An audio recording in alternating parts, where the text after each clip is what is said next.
धीरे करके भारत की पकड़ इतनी मजबूत होती गई कि अगले ही कुछ डेढ़ दो महीने के अंदर पीपी किट से लेकर के और इसकी दवा बनाने और अंत में 9वें महीने पहुंचते पहुंचते वैक्सीन और दुनिया की सबसे प्रभावी वैक्सीन भी भारत ने बनाने में सफलता प्राप्त की। भारत अब तक 220 करोड़ वैक्सीन की डोजेज फ्री में अपने देश के नागरिकों को दे चुका है और दुनिया के 25 से अधिक देशों को मैत्री के रूप में वैक्सीन की आपूर्ति भी कर चुका है और भारत का वैक्सीन सबसे प्रभावी वैक्सीन है। ये भारत की प्रतिभा को जब भी उचित मंच मिला है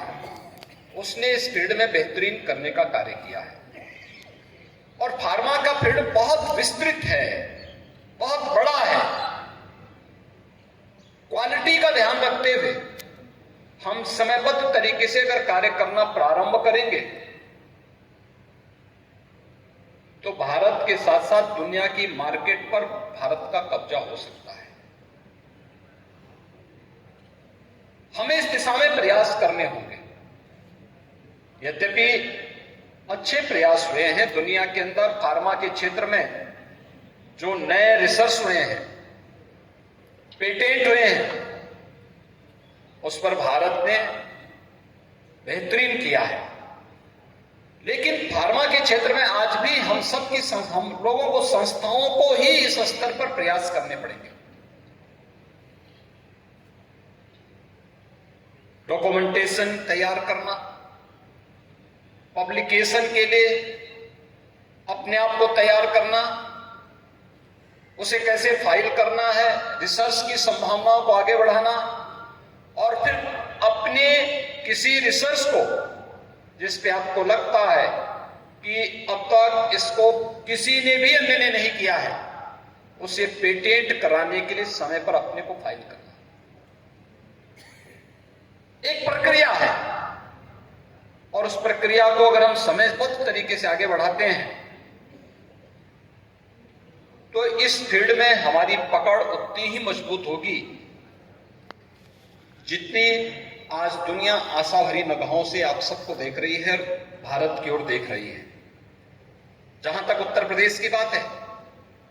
उत्तर प्रदेश में इसमें अपार संभावनाएं हैं। मेरी अभी पीसीआई के चेयरमैन से भी इस संबंध में वार्ता चल रही थी और वे बहुत आश्वासित हैं कि उत्तर प्रदेश जितनी बड़ी आबादी का प्रदेश है, 25 करोड़ की आबादी यहां निवास करती है और 25 करोड़ की आबादी में केवल 25 करोड़ तो प्रदेश की आबादी है, लेकिन अगल बगल के प्रदेशों और देशों की आबादी को इसके साथ जोड़ें जो अपने व्यापार के लिए, अपनी शिक्षा के लिए, अपने रोजगार के लिए, अपने स्वास्थ्य की सुविधा के लिए उत्तर प्रदेश में निवास करते हैं, उत्तर प्रदेश में आश्रित हैं। ऐसी कुल 30 करोड़ से अधिक आबादी है जो उत्तर प्रदेश में अपनी शिक्षा, अपने स्वास्थ्य, अपने व्यापार, अपने रोजगार के लिए निर्भर करती है।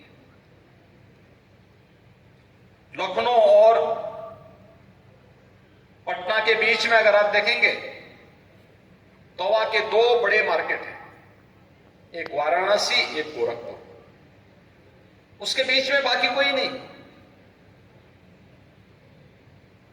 पटना तक दवा की आपूर्ति वाराणसी से होती है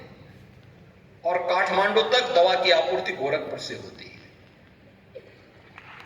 आप देख सकते हैं कितना विस्तृत मार्केट हमारे सामने फैला हुआ है। एक बड़ी आबादी यहां निवास करती है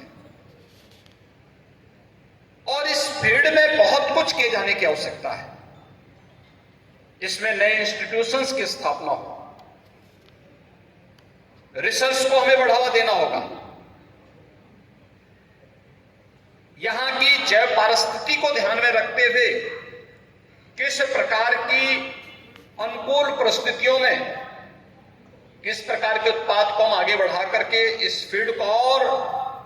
तेजी के साथ उसकी संभावनाओं को विकसित कर सकते हैं। नए रिसर्च को बढ़ावा देना होगा,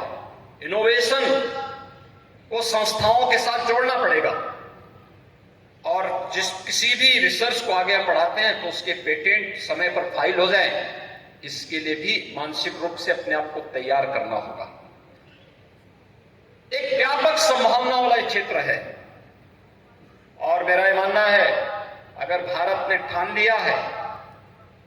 तो कोई कारण नहीं कि दुनिया के मंच पर भारत की प्रतिभा न छाने पाए। अवश्य छाएंगे, जरूर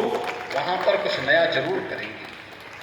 और इन्हीं सब बातों को लेकर के आज प्रधानमंत्री मोदी जी के नेतृत्व में जैसे जीवन